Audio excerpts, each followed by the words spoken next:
Hello, bachcho, let's see out the questions. Question says a bar of mass capital M equals to 1 kg and length 0 is lying on a horizontal frictionless surface. One end of the bar is pivoted at a point about which it is free to rotate.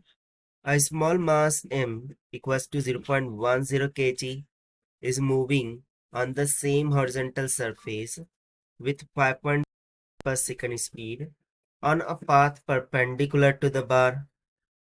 It hits the bar at a distance of L by 2 from the pivoted end and returns back on the same path with speed v.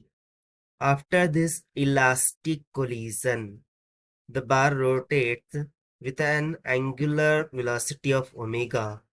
Which of the following statements is correct? So यहाँ पर simply हमें जो situation दे रखी है उसको आराम के through understand करते हैं कि लेट सपोज कि कुछ इस तरीके से एक फिक्स सपोर्ट है, यहाँ पर ये हिंज पॉइंट है, ठीक है, और इसके द्वारा एक रॉड को इस तरीके से कनेक्ट कर दिया जाए जो कि हिंज के अकॉर्डिंग क्या करेंगी, फ्री टू रोटेट है। अब यहाँ पर एक मास है m, ठीक है, इसका मास कैपिटल M है और इसका मास स्मॉल m के बराबर है। बॉल का मास वो हॉरिजॉन्टली वेलोसिटी 5 मीटर पर सेकंड से इस तरीके से मूव करता है। While if you see that, so ये जो हिंज है ये एंगुलर वेलोसिटी ओमेगा मूव करता है। सो बेसिकली ये एक तरीके का रॉड प्लस बॉल का सिस्टम यहाँ पर हमें बनाता हुआ दिखाई दे रहा है। सो हम बोला जा रहा है कि जब ये हिट करता है बार को at a distance of L/2, L/2 means two से उसके सेंटर ऑफ मास पर ये क्या करेगा, हिट करेगा, क्योंकि कंप्लीट लेंथ यदि L है सो ऑब्वियसली ये L/2 बोले तो सेंटर ऑफ मास पर ये बॉल उसको हिट कर रहा होगा। सो उस टाइम पर बॉल हिट करके रिटर्न्स बैक हो जाता है with the speed of v। सो इसमें जो कोलिजन है वो यदि इलास्टिक हो सो बार रोटेट करने लगता है एंगुलर वेलोसिटी ओमेगा से। सो हमें सिंपली ओमेगा और b का मान यहाँ पर निकालना होगा। तो चलिए हम, ये तो हो गई इनिशियल सिचुएशन जब वो अप्रोच कर रहा था। अब सेकंड सिचुएशन को यदि मैं यहाँ पर दर्शाऊं, जब बॉल उसको कोलाइड करके रिटर्न हो रहा होगा, सो रिटर्न होने के टाइम पर उसकी वेलोसिटी क्या हो जाती है v।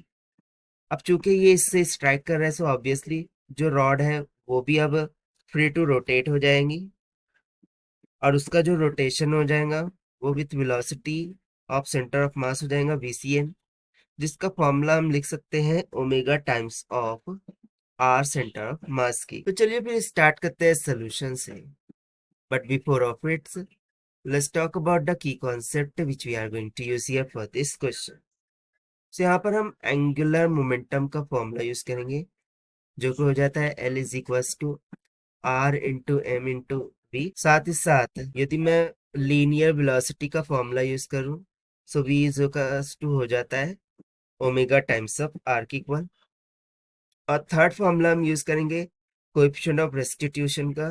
इसका फॉर्मूला हो जाता है velocity of approach v2 minus v1 divided by velocity of leaving that is u2 minus u1, जहां पर u2 और 1 ये बेसिकली टू ऑब्जेक्ट्स को इंडिकेट कर। तो चलिए सबसे पहले तो दो एंगुलर मोमेंटम होगा वो कंजर्व्ड होगा, so only along the hinge of axis.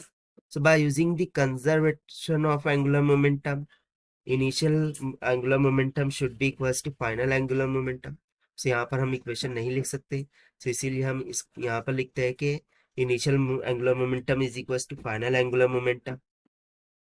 सो देखिए इनिशियली हिंज जो है तो वो रेस्ट पर है, सो वेलोसिटी जीरो होगी, सो उसके लिए angular momentum M V R होने के कारण से जीरो हो जाएगा क्योंकि वेलोसिटी जीरो है। प्लस में जो बॉल है वो मूव कर रहा है विथ वेलोसिटी 5, सो इसके लिए मास क्या है 0.1 kg, ठीक है। एम बी आर इस फॉर्मूले के द्वारा मैं लिख रहा हूँ।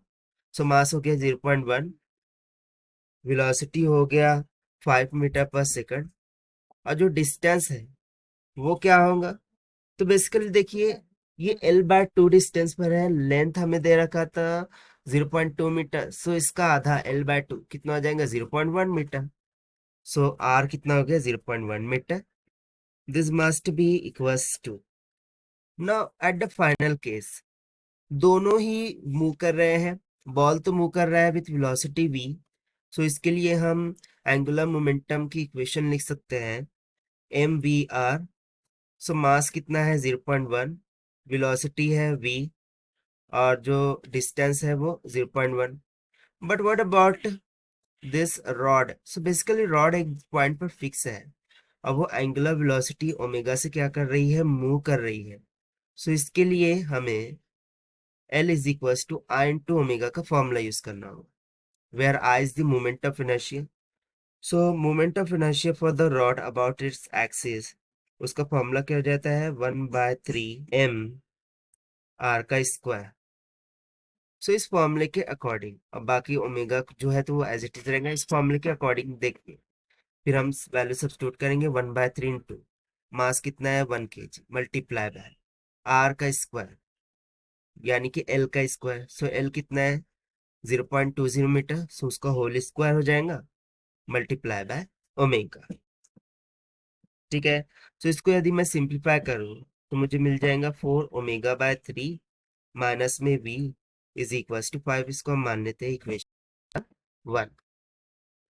सिमिलरली मैं कोएफिशिएंट ऑफ रेस्टिट्यूशन का फॉर्मूला यूज करूंगा, E is equal to v2 minus v1 by u2 minus u1। अब चूंकि इलास्टिक कोलिजन है तो कोएफिशिएंट ऑफ रेस्टिट्यूशन हो जाएगा 1, this will be equal to v2 क्या होगा omega times of r, so omega as it is, r कितना है L/2 यानी कि 0.1 हो जाएगा, प्लस में, अच्छा ये प्लस क्यों आ रहा है, so basically v1 is equals to minus of v होगा, क्योंकि वो डाउनवर्ड डायरेक्शन में मूव कर रहा है opposite to that, so minus minus का क्या हो गया प्लस, और यहाँ पर बच जाएगा v divide u2 minus u1। सो u2 तो है 5 मीटर पर सेकंड, माइनस u1 तो 0 है, क्योंकि इनिशियली जो रॉड थी वो रेस्ट पर थी, सो उसकी वेलोसिटी क्या होंगी 0 इनिशियल वेलोसिटी, सो इसीलिए 5 माइनस 0 होगी। सो इसको यदि मैं सॉल्व करूं तो मुझे क्या मिल जाएगा, ओमेगा/10 plus v is equal to 5। इसको आप मान लीजिए इक्वेशन नंबर 2।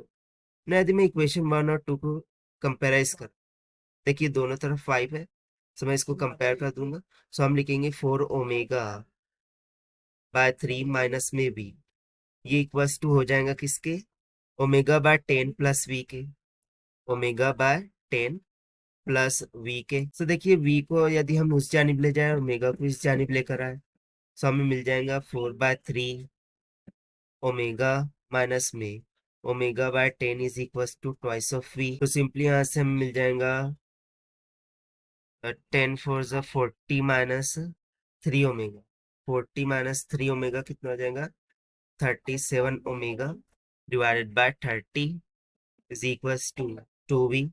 से यहाँ से v का मान 37/3 2 ज़ा 60 टाइम्स ऑफ ओमेगा की इक्वल।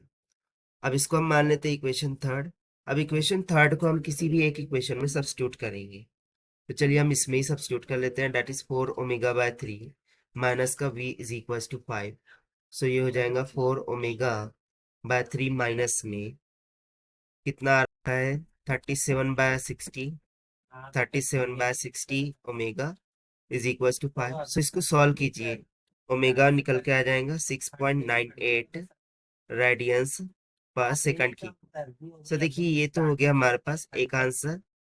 उस तरीके से हम इक्वेशन थर्ड में ओमेगा का मान रख देंगे, तो so v is equal to क्या है 37/60 times of omega, so this will be equal to 37/60 times of omega कितना आया था 6.98। सो इसको मल्टीप्लाई करेंगे डिवाइड कर देंगे, सो v इज इक्वल टू आ जाएगा 4.30 मीटर्स पर सेकंड, और यही हो जाएंगे हमारे required answer to this question, जो कि हमने फाइंड किया by using the concept of angular momentum से और कंजर्वेशन ऑफ एंगुलर मोमेंटम से। Now, as per the given option is correct. So this is the required solution. I hope you understand it well. Best of luck. Thank you.